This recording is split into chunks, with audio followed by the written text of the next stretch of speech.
Estou no sudoeste da Bolívia, a mais de 3.600 metros acima do nível do mar. São 12 mil quilômetros quadrados de puro sal. É o maior deserto de sal do planeta. Bem-vindos ao Salar de Uyuni.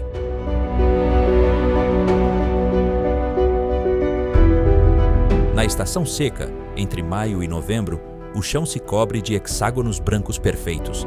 Mas na estação das chuvas, entre dezembro e março, uma fina camada de água o transforma no maior espelho natural do mundo. A cada ano, milhares de turistas e cientistas se encontram neste lugar espetacular. Dizem que um dos primeiros famosos a visitar foi o astronauta Neil Armstrong, em 1966. Este salar é tão famoso que até várias cenas de filmes de Hollywood foram feitas aqui. Por exemplo, algumas cenas da saga Star Wars, James Bond e um sem número de produções de videoclipes foram gravados aqui.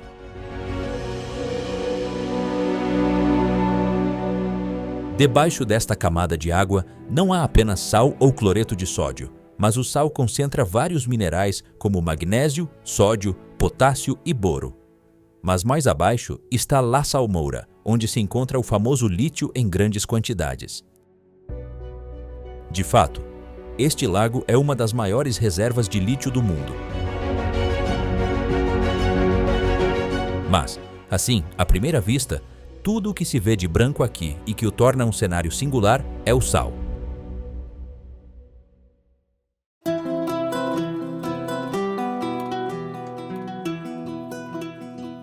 Os primeiros a habitar a região antes da colonização foram as culturas altiplânicas, como os Lipis, os Aimarás e os senhorios do Altiplano Sul. O salar era conhecido e utilizado pelas populações locais para a extração de sal, que era um recurso muito valioso para conservar alimentos. Além disso, este salar era uma rota estratégica de trânsito de caravanas de alpacas e lhamas que conectavam o altiplano com o norte do Chile e o noroeste argentino.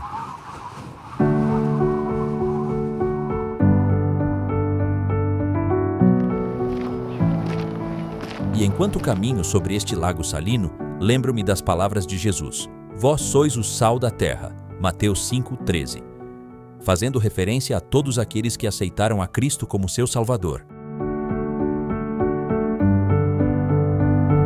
Jesus não disse, vocês deveriam ser o sal da terra.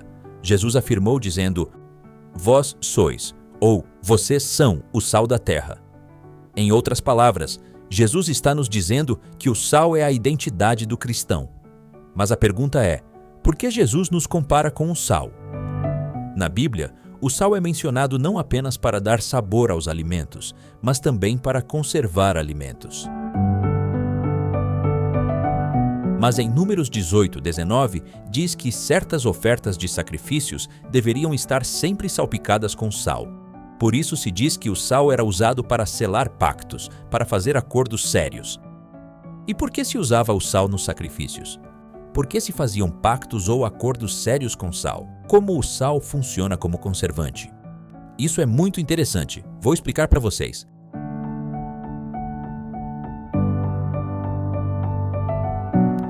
Antes de surgirem os sistemas de refrigeração e a química de conservação, nos tempos bíblicos e por milhares de anos, a humanidade dependia do sal para conservar alimentos. Carne, peixe e até vegetais eram cobertos com sal para evitar que estragassem. Aqui nesta região andina, os incas usavam o sal para a conservação da carne de lhama ou alpaca. A carne era desidratada ao sol, sempre salpicando sal por cima. A isso os nativos desta região chamam de charque, que é uma técnica preservada até o dia de hoje. O sal conserva por um princípio físico chamado osmose. Quando o sal entra em contato com um alimento, o sal extrai a água das células do alimento. E não apenas do alimento, mas também tira a água das bactérias. Sem água, os micro-organismos não conseguem sobreviver. Sem água, não há putrefação. Sem água, não há corrupção. O sal reduz o que a ciência chama de atividade de água. Então, em um ambiente seco e salino, é muito difícil a decomposição, muito difícil que apodreça ou se corrompa. Agora entende por que se usava sal para os sacrifícios ou para selar pactos? Porque, no fundo, o sal representava livre de corrupção, livre de decomposição. Em um pacto, o sal representava um pacto honesto, livre de más intenções. Em outras palavras, o sal eliminava a possibilidade de corrupção. Jesus disse em Mateus 5,13: Vós sois o sal da terra. Mas se o sal se tornar insípido, com que se há de salgar? Para nada mais presta senão para se lançar fora e ser pisado pelos homens. Os filhos de Deus são comparados ao sal, porque são portadores do Evangelho de Cristo. O Evangelho é a única coisa que pode preservar o mundo da corrupção do pecado, do vício do álcool, das drogas, da pornografia, do adultério e da fornicação. O Evangelho pode eliminar a corrupção da mente que está acostumada a sempre pensar o mal. Pode nos livrar do ciúme, da inveja, da fofoca e de tantos germes do pecado. O Evangelho pode eliminar o desejo de pecar, porque o Evangelho, assim como o sal, não age superficialmente, mas penetra até as células para eliminar inclusive as inclinações ao pecado. O apóstolo Paulo, em sua segunda carta aos Coríntios, capítulo 5, versículo 17, diz: Assim que, se alguém está em Cristo, nova criatura é, as coisas velhas já passaram, eis que tudo se fez novo. Por isso, quando Jesus disse, vocês são o sal da terra, estava nos insinuando que não fôssemos apenas espectadores do mundo, mas que sejamos seus agentes preservadores. Assim como o sal impede que a carne ou o alimento se decomponha, o discípulo de Cristo impede que a sociedade se degrade completamente. E Jesus ainda disse: E se o sal se tornar insípido, com que se há de salgar? Ele está dizendo que se os cristãos não refletirem o Evangelho em suas vidas, se esconderem o Evangelho debaixo da mesa, se não se identificarem com o sal, o mundo não se beneficiará do Evangelho.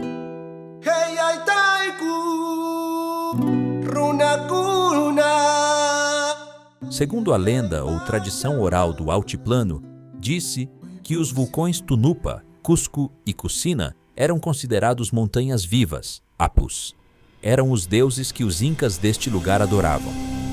Dizem que o vulcão Tunupa era uma mulher muito bela, com muitos pretendentes, mas escolheu seu amado Cusco para se casar. Formaram um casamento feliz por muito tempo, até que apareceu outra mulher bonita, chamada Cuçúnia.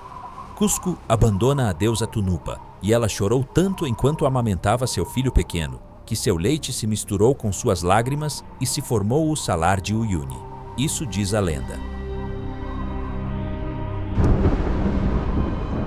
Segundo a Bíblia ou a geologia criacionista, o salar surge depois do dilúvio, quando as águas começaram a recuar e o clima se estabilizou, ficando lagos salinos retidos nessas bacias. Com o tempo, a água evaporou, os minerais precipitaram e se formou este grande depósito de sal e lítio. Apesar do pecado, Deus ainda preserva parte de suas belas criações como evidência de que Ele existe. Diz em Romanos 1:20, porque as suas coisas invisíveis desde a criação do mundo, tanto o seu eterno poder como a sua divindade se entendem e claramente se veem pelas coisas que foram criadas. Deus estava aqui sempre, antes de qualquer explorador, e sua natureza sempre proclamou sua existência.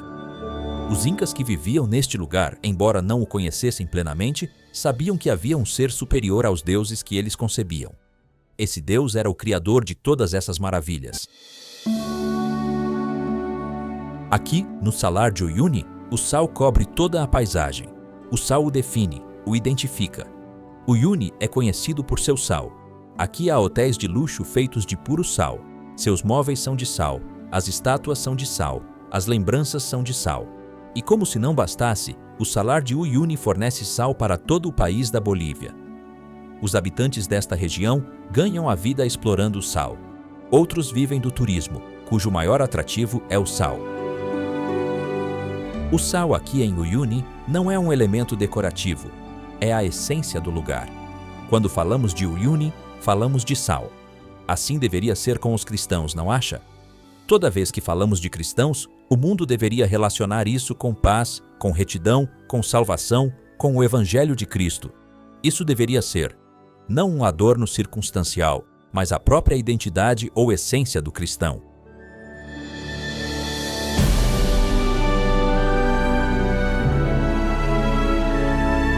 Agora observem este maravilhoso panorama. Este mesmo salar, quando se cobre de uma fina camada de água, se transforma em um espelho gigante que reflete o céu. É aqui onde, de maneira visível, a terra se une ao céu. Não é lindo ver este panorama? Este lugar leva minha imaginação ao livro de Apocalipse 15:2, e vi como um mar de vidro misturado com fogo, e também os que saíram vitoriosos da besta, e da sua imagem, e do seu sinal, e do número do seu nome, que estavam junto ao mar de vidro, tendo as harpas de Deus. Deus mostrou ao profeta um mar de vidro diante da santa cidade, diante do trono de Deus, segundo Apocalipse 4:6.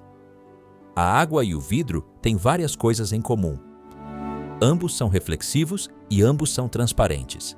O mar de vidro que João viu não era um mar comum com suas ondas em constante movimento, mas era um mar calmo que parecia uma placa de vidro, que refletia como um espelho uma cor vermelha e verde que sai do trono de Deus.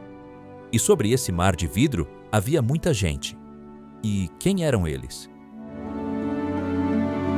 Esse grupo não representa toda a humanidade. Em outras palavras, nem todos estarão no mar de vidro. A Bíblia descreve quem estará. Diz Apocalipse 14:12. Aqui está a paciência dos santos. Aqui estão os que guardam os mandamentos de Deus e a fé em Jesus. Essas pessoas são aquelas que foram preservadas do pecado pelo sal do Evangelho. Elas não apenas se preservaram, mas foram o sal da terra. Elas foram as que espalharam o sal do Evangelho do Reino em toda a nação, tribo, língua e povo. Eram, diz o mesmo versículo, os que tinham alcançado a vitória sobre a besta e a sua imagem. São aqueles que permaneceram fiéis a Deus, mesmo quando se pronunciou a pena de morte contra eles. Agora se encontram a salvo sobre o mar de vidro. A vitória é completa. A luta passou, venceram, triunfaram e agora entoam o cântico de vitória no reino celestial. Em Apocalipse 3:21, diz que a promessa do mar de vidro é para aquele que vencer. Esses que caminhavam sobre o mar de vidro primeiro foram o sal da terra. Depois Jesus, a água viva, os cobre com sua justiça e essa multidão de fiéis consegue refletir o caráter puro de Deus em suas vidas. Querido amigo, o mar de vidro é símbolo de pureza absoluta após o conflito final. Você deseja fazer parte desse grupo vencedor? Só precisa se aproximar hoje do trono da graça, do céu, em oração e confissão de pecados, e pedir que Deus derrame o poder do sal do Evangelho. Diz Romanos 1:16 que o Evangelho é o poder de Deus para a salvação de todo aquele que crê. Peça a Deus esse poder para que seja preservado do pecado. E não só isso, peça que o salve e o converta em sal, para que você seja o sal deste mundo. Assim poderá um dia caminhar sobre esse mar de vidro.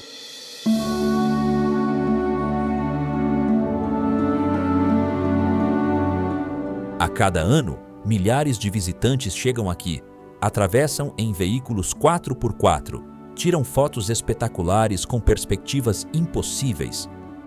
Buscam o efeito espelho. Agora que você sabe que no céu há um mar de vidro, este lugar se torna não apenas um atrativo turístico, mas uma metáfora viva. Se você quer experimentar literalmente pelo menos uma milésima parte do que será lá no céu, visite este lugar. Enquanto a gente caminha, dá a impressão de que caminha sobre um cristal gigante. Que privilégio estar aqui! Minha esperança se aviva com o desejo de estar no verdadeiro mar de vidro. No próximo programa, visitaremos as ruínas de Calauta, um dos cemitérios mais antigos do Império Inca. Saberemos como eles enterravam seus mortos, em que acreditavam a respeito da morte e muito mais. Esse cemitério fica muito perto do Lago Titicaca, que, aliás, é o lago mais alto do mundo. Se Deus permitir, nos reencontraremos lá.